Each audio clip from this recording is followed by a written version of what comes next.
Assalamualaikum warahmatullahi wabarakatuh. Baik, hari ini kita akan melanjutkan materi selanjutnya, yaitu mengenai penyelesaian SPLTV menggunakan metode gabungan.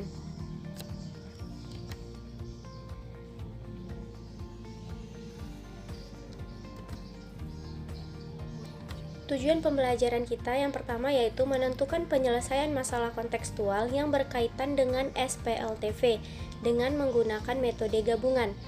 Kemudian, menyimpulkan penyelesaian masalah kontekstual yang berkaitan dengan SPLTV dengan menggunakan metode gabungan. Langkah-langkah metode gabungan adalah sebagai berikut. Yang pertama, pilihlah variabel mana dari persamaan yang mau dihilangkan atau dieliminasi. Misalkan variabel X yang akan dieliminasi. Kemudian samakan koefisien X pada dua buah atau sepasang persamaan. Kemudian kurangkan atau jumlahkan kedua persamaan tersebut sehingga diperoleh PLDV atau persamaan linear dua variabel. Ini udah Ibu jelaskan juga pada video sebelumnya. Kemudian yang kedua, samakan koefisien X pada sepasang persamaan yang lain. Kemudian kurangkan atau jumlahkan kedua persamaan tersebut sehingga diperoleh persamaan linear dua variabel yang baru. Misalkan pada langkah 1 tadi kalian mengeliminasi persamaan 1 dan 2. Maka untuk di langkah kedua ini kalian bisa mengeliminasi persamaan 1 dan 3 atau persamaan 2 dan 3. Oke. Langkah ketiga yaitu selesaikan SPLDV yang sudah didapat tadi sehingga nanti diperoleh nilai Y dan Z, karena kita tadi misalkan ingin mengeliminasi variabel X kan, jadi nanti akan diperoleh nilai Y dan Z. Kemudian substitusikan nilai Y dan Z ke salah satu SPLTV untuk memperoleh nilai X. Kemudian periksa penyelesaiannya dan buatkan kesimpulannya. Oke, ini ada contoh soal. Ali, Badar, dan Charlie berbelanja di sebuah toko buku. Ali membeli 2 buah buku tulis, sebuah pensil, dan sebuah penghapus. Ali harus membayar Rp4.700. Badar membeli sebuah buku tulis, 2 buah pensil, dan sebuah penghapus, dan harus membayar Rp4.300. Kemudian Charlie membeli 3 buku tulis, 2 buah pensil, dan sebuah penghapus. Charlie harus membayar Rp7.100. Nah, dia punya teman nih si Emil. Jika Emil memiliki uang 7.000, berapa banyak tiap barang yang bisa dibelinya? Oke, penyelesaiannya diketahui belanja Ali sebagai berikut. 2 buku tulis, sebuah pensil, dan sebuah penghapus dengan biaya Rp4.700. Kemudian belanja Badar itu sebuah buku tulis, 2 buah pensil, dan sebuah penghapus dengan total biayanya Rp4.300. Kemudian belanja Charlie 3 buah buku tulis, 2 buah pensil, dan sebuah penghapus, totalnya Rp7.100. Yang ditanya adalah banyak tiap barang yang bisa dibeli Emil dengan uang Rp7.000.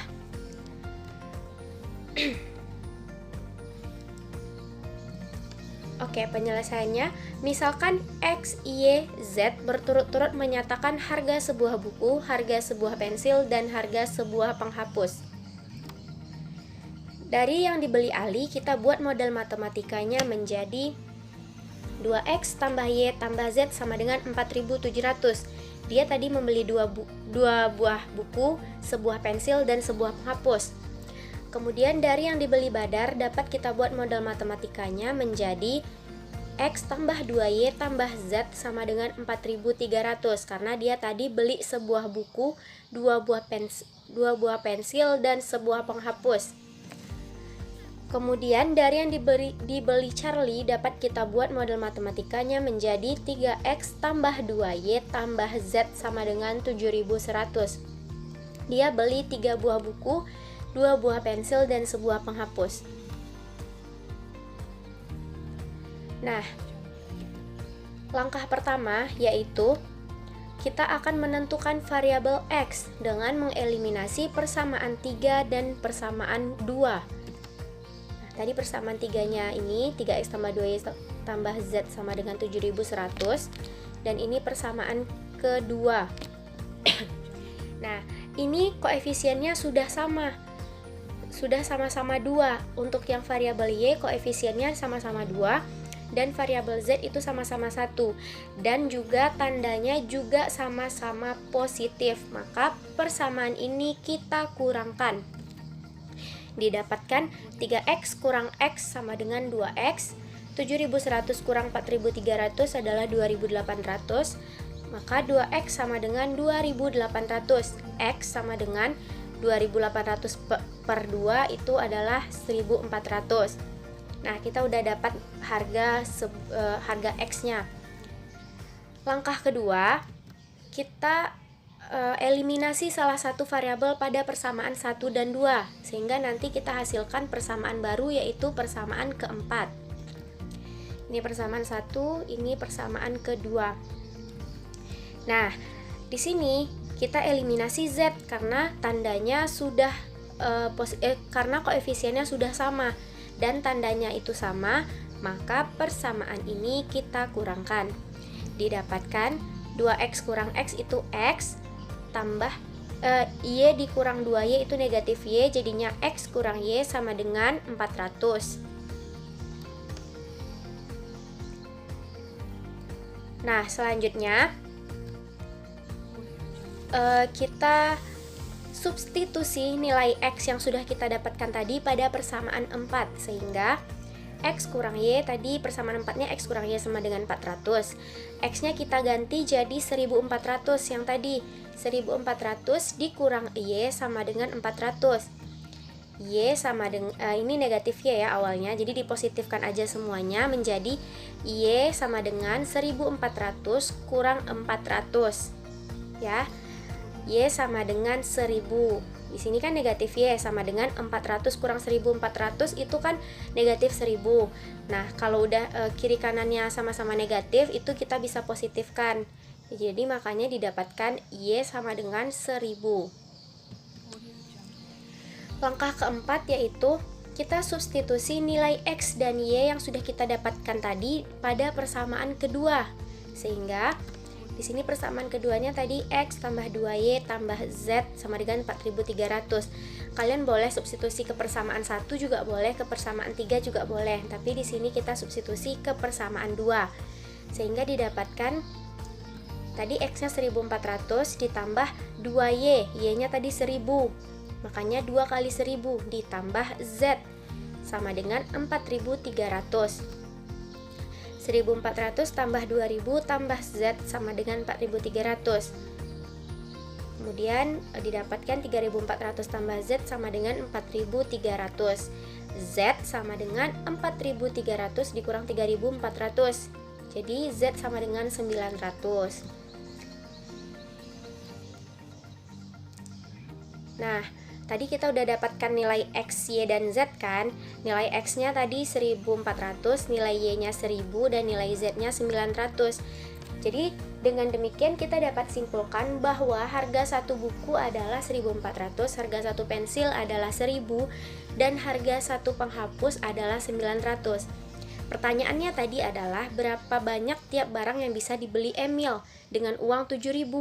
Nah, di sini Emil bisa beli 2 buku, 3 pensil, dan 1 penghapus dengan total yaitu 2x yaitu 2 kali 1400 ditambah 3y yaitu 3 dikali 1000 ditambah z-nya tadi 900. Maka dia harus membayar 6.700. Masih ada sisa uang dia 300 rupiah.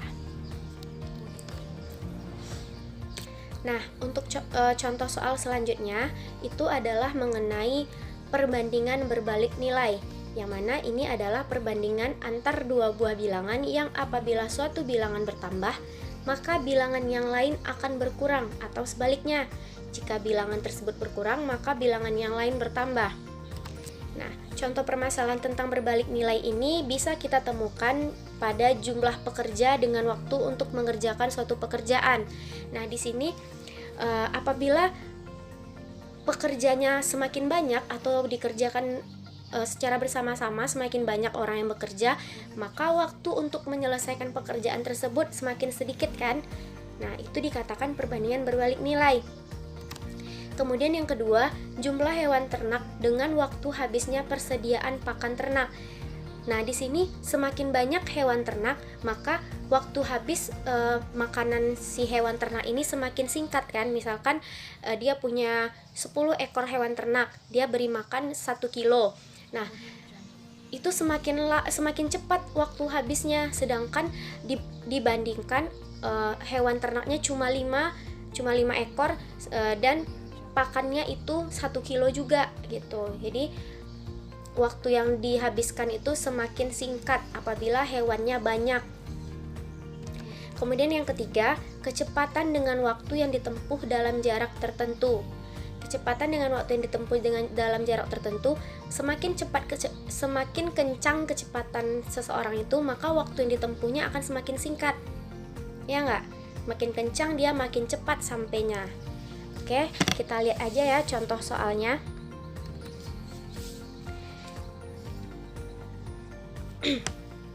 Tiga tukang cat, Joni, Denny, dan Ari yang biasa bekerja secara bersama-sama.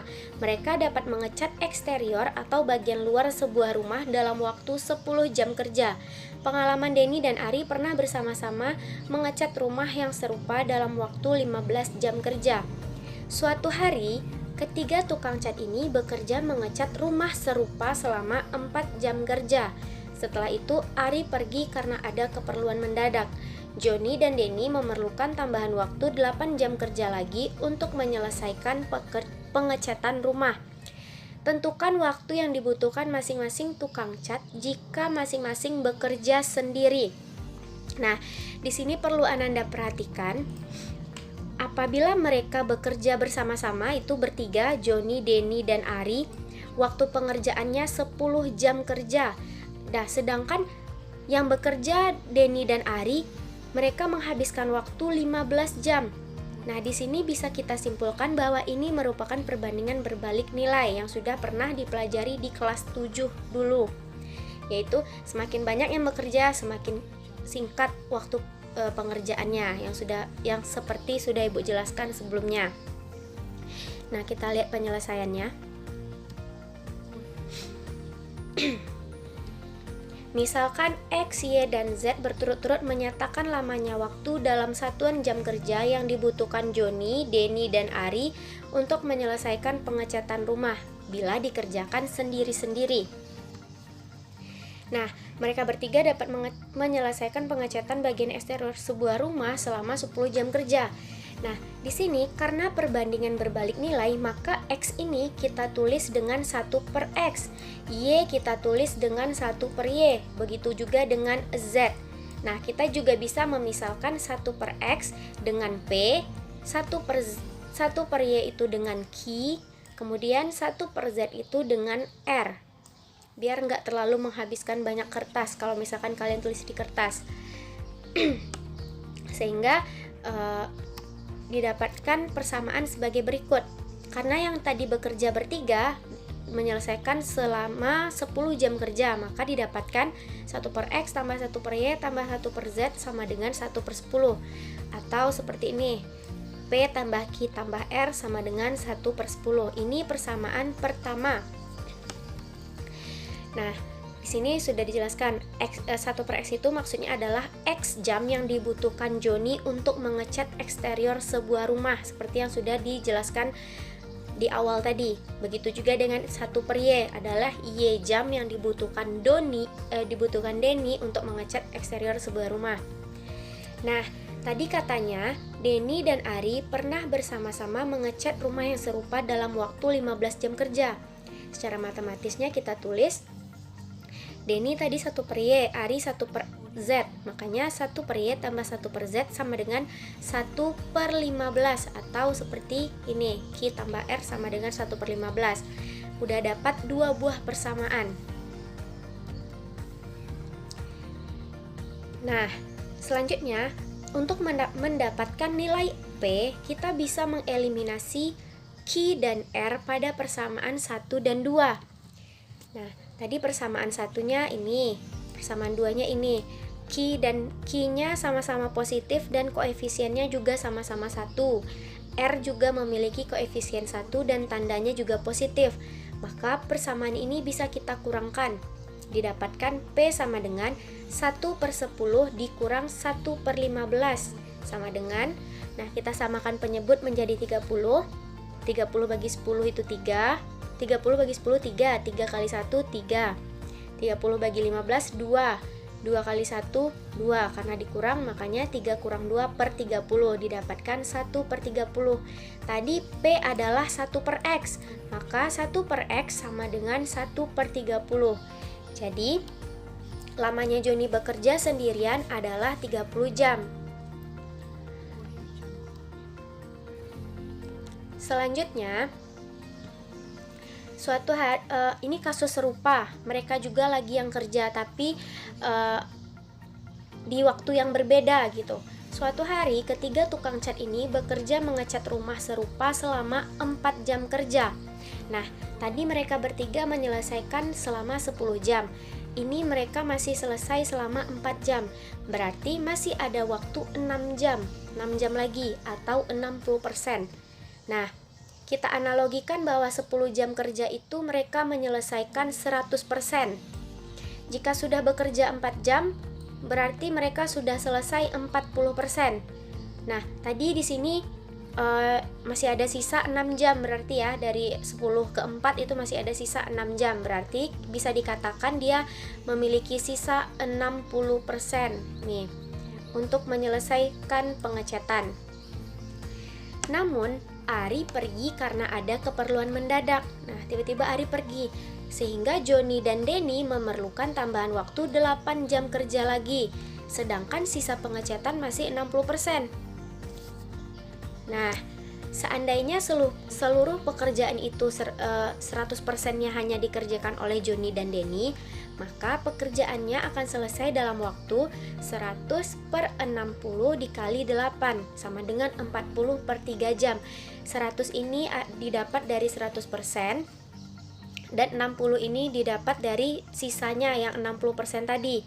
8 ini didapat dari tambahan waktu yang diperlukan untuk menyelesaikan pengecatan rumah oleh Joni dan Denny. Nah, kemudian dengan demikian kita peroleh persamaan 1/X tambah 1/Y, karena yang kerja itu Joni dan Denny, didapatkan 1/40/3 sama dengan 3/40, atau seperti ini, P tambah Q sama dengan 3/40. Ini persamaan ketiga.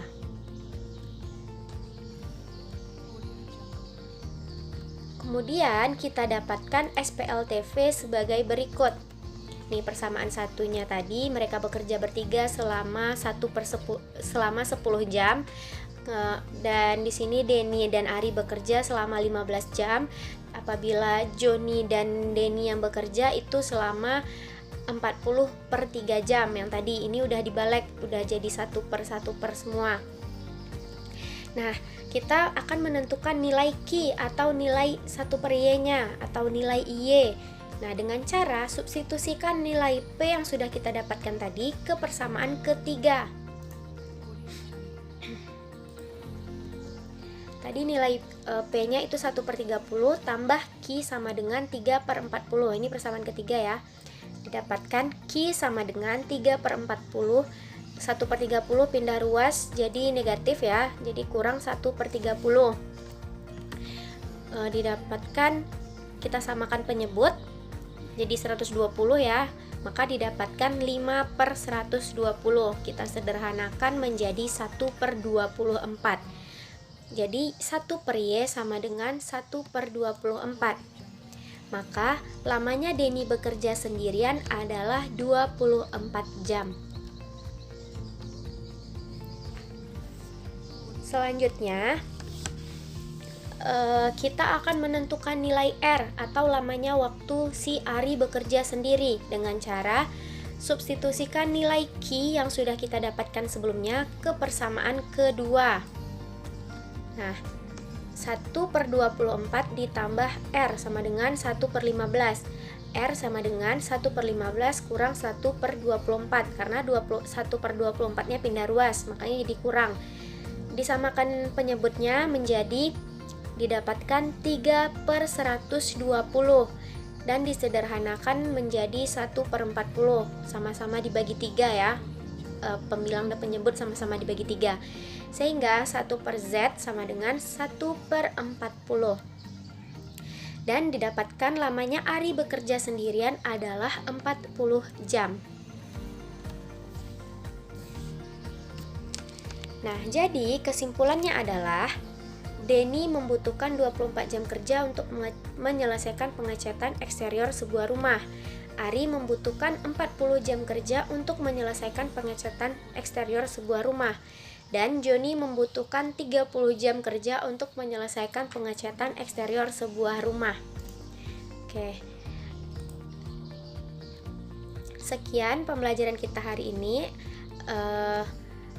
Ada tugas ya, ini nanti tugas latihannya Ibu posting di Classroom. Nah, ada tugas proyek yang harus Ananda kerjakan. Silakan Ananda cari sebuah SPLTV yang menyatakan model matematika dari masalah nyata yang Ananda temui di lingkungan sekitar Ananda. Nah, kemudian uraikan proses penemuan model matematikanya dan kerjakan penyelesaiannya. Nah, buatkan laporan kerjanya di double folio. Hasilnya dikumpulkan di UKS saat pulang sekolah ya. Nah, ini tenggatnya 1 minggu setelah tugas ini diberikan. Jadi nanti Ananda cari misalkan seperti di pasar atau di minimarket yang bisa diangkatkan ke dalam cerita SPLTV. Nah, Ananda selesaikan dengan metode yang Ananda sukai. Misalkan dengan metode gabungan. Silahkan Ananda kerjakan di double folio. Kumpulkan minggu depan, 1 minggu setelah tugas ini diberikan. Baik, terima kasih atas perhatiannya. Apabila ada yang kurang dipahami, silahkan Ananda tanyakan di grup WhatsApp atau chat Ibu. Kemudian tenggat waktu tugas tolong diperhatikan, dan tugas-tugas Ananda kumpulkan dalam bentuk PDF satu file, jangan posting foto. Oke. Terima kasih atas perhatiannya. Maaf apabila ada kesalahan. Assalamualaikum warahmatullahi wabarakatuh.